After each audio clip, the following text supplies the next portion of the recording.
పరిశుద్ధ గ్రంథం నుండి అపోస్తులుడైన పౌలు కొరింథీయులకు రాసిన 2వ పత్రిక 8వ అధ్యాయం చదువుకుందాం. ఇప్పుడు ప్రార్థన.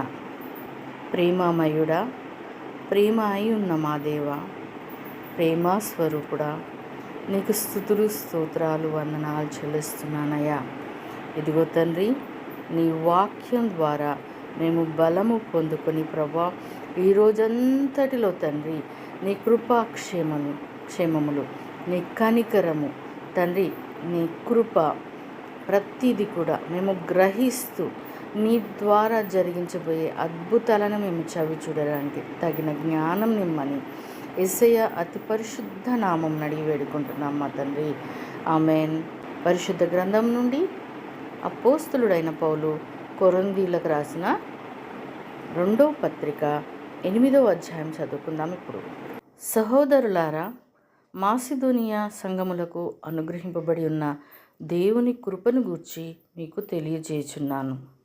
ఎలాగనగా వారు బహుశ్రమ వలన పరీక్షింపబడగా అత్యధికముగా సంతోషించిరి, మరియు వారు నిరుపేదలైనను వారి దాతృత్వము బహుగా విస్తరించెను. ఈ కృప విషయంలోనూ పరిశుద్ధుల కొరకైన పరిచర్యలో పాలు పొందు విషయంలోనూ మనఃపూర్వకముగా మమ్మను వేడుకొంచు వారు తమ సామర్థ్యము కొలదియే కాక సామర్థ్యము కంటే ఎక్కువగాను తమంతట తామే ఇచ్చిరని మీకు సాక్ష్యమిచ్చుచున్నాను. ఇదియుగాక మొదట ప్రభువునకును దేవుని చిత్తం వలన మాకును తమ్మును తామే అప్పగించుకొనిరి. ఇంతగా చేయుదురని మేము అనుకొనలేదు. కావున తీతు ఈ కృపను ఎలాగు పూర్వం మొదలుపెట్టెనో అలాగున దానిని మీలో సంపూర్ణం చేయమని మిమ్మతన్ని వేడుకొంటిమి.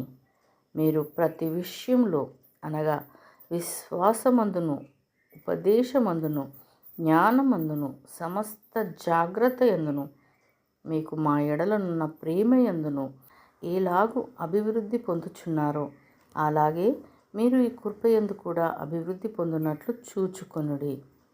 ఆజ్ఞపూర్వకముగా మీతో చెప్పుటలేదు, ఇతరుల జాగ్రత్తను మీకు చూపుట చేత మీ ప్రేమ ఎంత యథార్థమైనదో పరీక్షింపవలనని చెప్పుచున్నాను.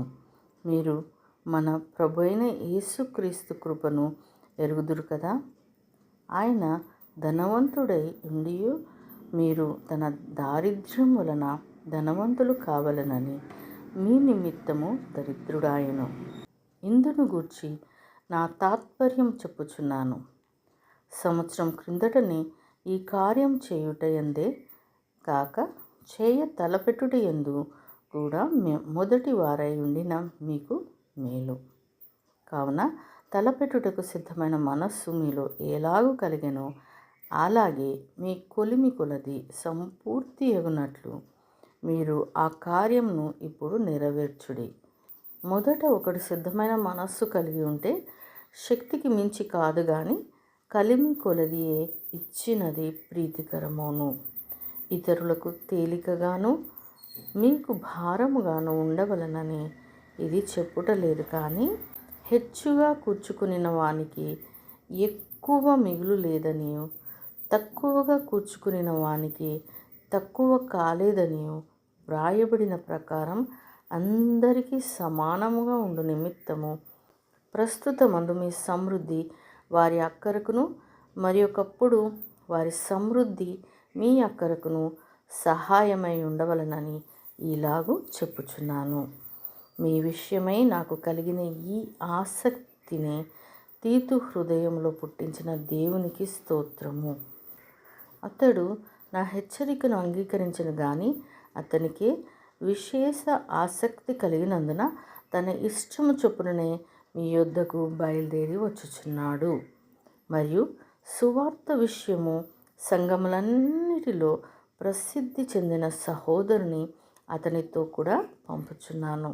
అంతేకాక మన ప్రభువునకు మహిమ కలుగు నిమిత్తమును మా సిద్ధమైన మనస్సు కనపరచు నిమిత్తమును ఈ ఉపకార ద్రవ్యము విషయమై పరిచారకులమైన మాతో కూడా అతడు ప్రయాణం చేయవలనని సంఘముల వారతని ఏర్పరచుకొనిరి. మరియు మేమింత విస్తారమైన ధర్మము విషయమై పరిచారకులమై ఉన్నాము గనక దానిని గూర్చి మా మీద ఎవడునూ తప్పు మోపకుండా మేము జాగ్రత్తగా చూచుకొనుచు అతనిని పంపుచున్నాము. ఏలయనగా ప్రభువు దృష్టి యందు మాత్రమే కాక మనుష్యుల దృష్టి యందును యోగ్యమైన వాటిని గురించి శ్రద్ధగా ఆలోచించుకొనుచున్నాము. మరియు వారితో కూడా మేము మా సహోదరుని పంపుచున్నాము. చాలా సంగతులలో అనేక పర్యాయములు అతనిని పరీక్షించి అతడు ఆసక్తి గలవాడనియు ఇప్పుడును మీ ఎడల అతనికి కలిగిన విశేషమైన నమ్మిక వలన మరి ఎక్కువైన ఆసక్తి గలవాడనియు తెలుసుకుని ఉన్నాము. తీతు ఎవరైనా అడిగిన ఎడల అతడు నా పాలివాడును మీ విషయంలో నా జత పనివాడై ఉన్నాడనియు, మా సహోదరులు ఎవరిని అడిగిన ఎడల వారు సంఘముల దూతలను క్రీస్తు మహిమై ఉన్నారనియు నేను చెప్పుచున్నాను. కాబట్టి మీ ప్రేమ యథార్థమైనదియు మీ విషయమైన మా అతిశయము వ్యర్థము కాదనియు వారికి సంఘముల ఎదుట కనపరచుడి. దేవుడు తన పరిశుద్ధ వాక్యంను మనందరి హృదయంలో ఫలింపచేయునుగాక. ఆమేన్.